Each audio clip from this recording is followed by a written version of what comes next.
China has 1.4 billion people, so why on earth can't we find just 11 guys to get us into the World Cup? It's a super tricky question, and even tons of Chinese people geniusly scratch their heads over it. But wait, if China's high school nerds are overshaped way more than the sports stars, does that 1.4 billion population number really still feel like our ultimate talent pool? So today, let's dig into the ultimate buzzer cues behind Chinese football, the deepest social pain points, and culture roots. Culture.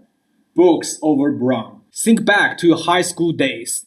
What did the school icon look like? Was he the star quarterback or basketball prodigy with a full ride scholarship to Duke? These guys were usually ripped, bursting with humor, and super charismatic. And now, can you guess what the coolest kid in a Chinese school looks like? Well, he has a stretchy stumble, zero fashion sense, and basically looks like a middle-aged dad. He barely talks, and you'd probably just call him a nerd.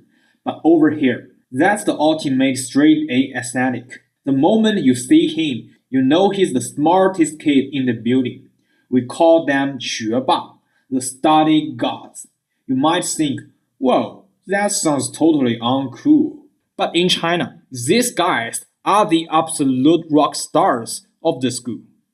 And this obsession with grades and brains all comes down from culture choice, 重文轻武, prioritizing brains over brawn. Over 1,000 years ago, after getting thoroughly stressed out by all those military generals' rebellion and the starting drama, the Song dynasty decided to do a massive pivot. They used the civil service exams to hire a bunch of bookworms to put them in charge of the local army and government. Later, rulers realized that during peacetime, this brains over brawn model was perfectly for keeping their thrones nice and safe. In short, nerds were just way more budget-friendly during peacetime. So, unless the emperor was just starting out or literally being invaded, most dynastics preferred running the bureaucrat system. These bureaucrats were picked through the famous imperial examination system.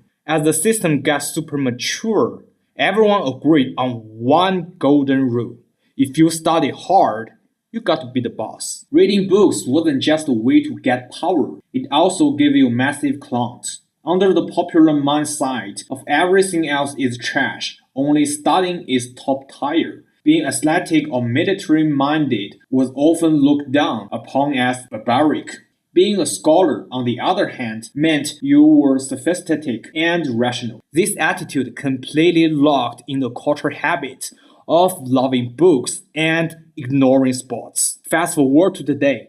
This old school mindset has turned into a universal truth for Chinese parents. Sports are just a sidekick for studying. The logic goes like this. We don't hate sports, but they are definitely the side dish, not the main course. You exercise just to stay healthy, and you stay healthy just so you can grind harder on your textbook studies. That way, you can get higher test scores and survive the Chinese social grading system. So you can clearly see the pecking order here. Who's the boss and who's the assistant? As a result, almost no kids put poor athletes on their future career plan. And barely any parents think a career in sports is a good choice. In fact, some families even think it's a bit embarrassing. After all, in China's social grading system, going into sports basically screams, I failed my exam and got wiped out. In the Western high school, if you hit a buzzer-beater three-pointer, you are the school hero and the cheerleaders go absolutely wild for you. But in a Chinese high school, if you score a flawless, perfect total on your final exams, the principal will personally hand you an award at the all-school assembly. Your name and photo will be blasted on a massive honor roll at the school gates, earning you the ultimate worship of the entire school and every single parent in the neighborhood. So take a wild guess as to how many people in China actually participate in sports. Maybe you start out interested, But peer pressure and societal stress will eventually force you to stay far, far, far away from it.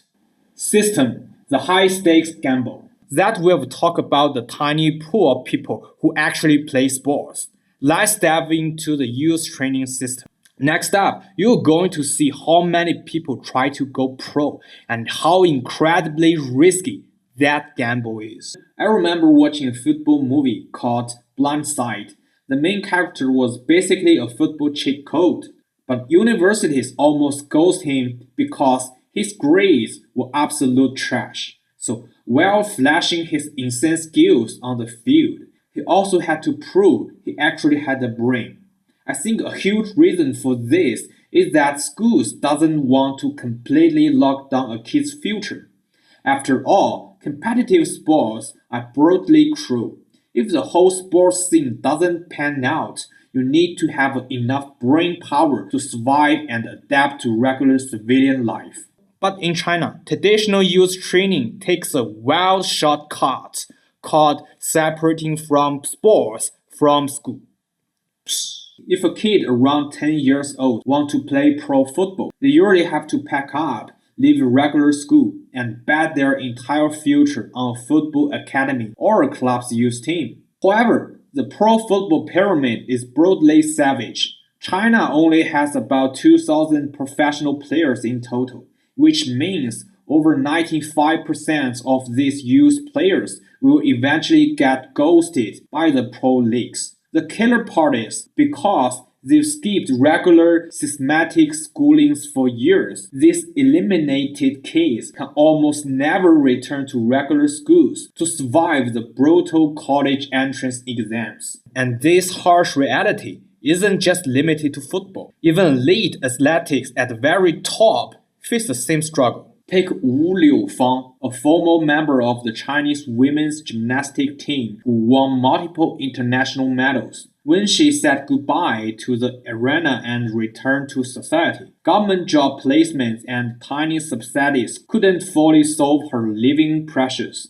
Having missed a normal education due to years of close training, she entered the real world with a very limited skill set. After failing to make ends meet through coaching, she finally chose to become an online streamer, relying on viral dancing videos for traffic, which put her right in the center of a massive public debate. Interestingly, her former teammate and Olympic gold medalist Guan Chenchen left a sarcastic comment under her video saying, "Don't throw mud at gymnastics."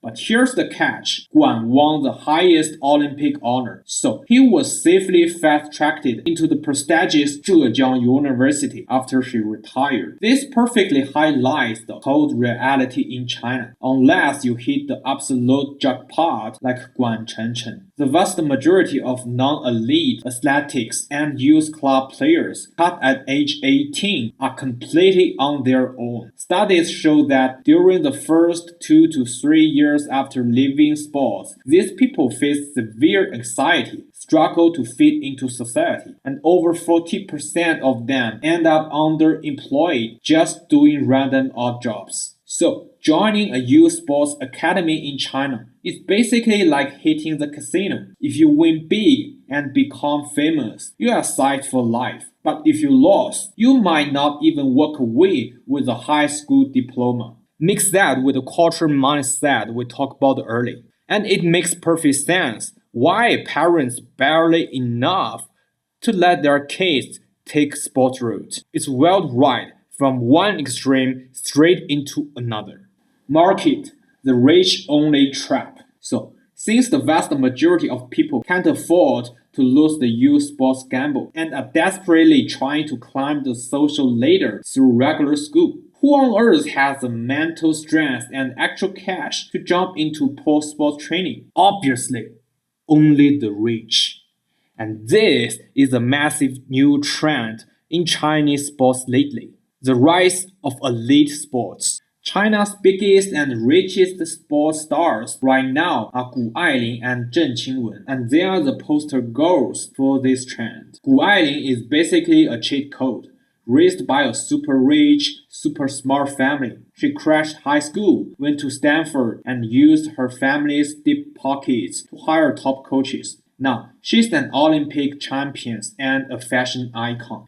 Zheng Qinwen, on the other hand, represents a massive middle-class gamble. Her dad literally sold their car and house, splashing millions every year to send her around the world for elite tennis training. It was a crazy all-in bait, but it paid off big time, turning her into a global superstar. But unfortunately, the sports they play are nowhere near cheap. Tennis is historically a sport for rich people. And as for skiing, 20 years ago, I only saw that concept in textbooks. Sure, you can use elite education to buy success in individual sports. But for street level, everyday sports like football or basketball, this rich-only vibe is a total disaster. These poor men's sports desperately need a massive population base. They are high-contact team sports with a multiple position and broadly low success rate. You have to dig through a gigantic mountain of kids to find diverse genius who can fit perfectly as the forwards, midfielders, or defenders. Because injury and failure rates are super high, you need a massive pool of players at the start so the national team actually have people left at the final line. Plus, only a huge crowd of players can spot high-level local leagues, creating a giant competitive melting pot to breed true top-tier masters. Besides, football and basketball have a heavy street vibe and involve a lot of aggressive and body slamming. Worldwide, the biggest superstars like Messi and LeBron James actually came from poor or working-class families. They have this crazy hunger and a desperate drive to change their lives through sports. And honestly, that's exactly why football is the king of all sports. It gives you that raw, epic gladiator Colosseum feeling. When the Chinese Football Association finally opened its system and shared the data, we found out that China only has about 540,000 football players. And honestly, a huge number of them are just ghost players. They have a restriction card but barely play any real matches all year. Meanwhile, Japan consistently has over 830,000 registered players. If you count futsal and school kids, their actual soccer population easily tops 1 million. So, China's massive 1.4 billion population means absolutely nothing here. Our actual number of players is way too low to keep the giant system running healthy. It's basically a system suffering from a severe case of anemia.